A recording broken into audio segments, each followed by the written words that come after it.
আমাদের শ্রমিক ভাই বোনদের সাথে কথা বলতে আসেন নাই। উপরন্তু আমাদের আমি সহ আমাদের গাজীপুরের নেতা জামাল হাওলাদার, আমিনুল ভাই সহ প্রতিনিধি টিম দফায় দফায় এখানকার দায়িত্বরত কর্মকর্তাদের সাথে কথা বলতে যাই। আমি একদিন শুধুমাত্র জেআইজি সাহেবের সাথে কথা বলতে পেরেছিলাম, জেআইজি জেনারেল।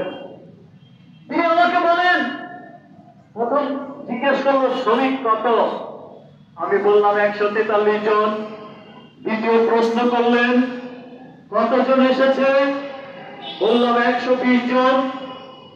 দ্বিতীয়বার প্রশ্ন না করে তিনি এমন প্রশ্ন ছুড়ে দিলেন যা গ্রহণযোগ্য নয়। তিনি বললেন শ্রমিকরা নিয়ে আসছেন কেন?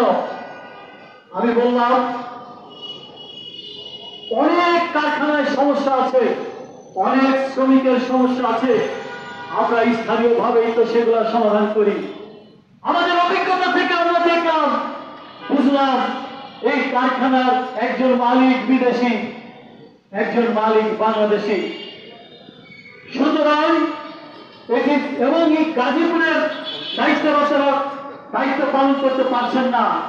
সুতরাং এটি আপনাদের এই প্রধান অধিদপ্তরের আর শ্রম মন্ত্রণালয়ের বিশেষ উদ্যোগ প্রয়োজন।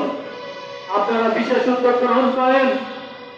তখন তিনি বললেন এখানে শ্রমিকরা আসবে না, শ্রমিকদের পাওনা নিয়ে শ্রম ভবনে কোনো মিটিং হবে না। কত বড় তথ্যপূর্ণ আচরণ! শ্রম ভবনে শ্রমিকদের পাওনা নিয়ে মিটিং হবে না, কোথায় হবে? কি করবেন আপনারা? কি করতে চান আপনারা? এখন পর্যন্ত কথা বলে নাই। নিরুপায় হয়ে আমাদের শ্রমিক ভাই বোনদের পক্ষ থেকে গত সোমবার, সেটিও 1 সপ্তাহ হয়ে যাচ্ছে, এখান থেকে মিছিল করে প্রধান উপদেষ্টার কার্যালয়ে যাওয়ার কর্মসূচি দেওয়া হয়েছিল স্মারকলিপি দিতে। পুলিশ কর্মকর্তারা আমাদের বললেন ভাই মিছিল করতে হবে না, আমরা ব্যবস্থা নিচ্ছি, ব্যবস্থার জন্য বলছি, আপনাদের প্রতিনিধি টিম দেন, প্রধান উপদেষ্টার অফিসে চিঠি পৌঁছে দেব।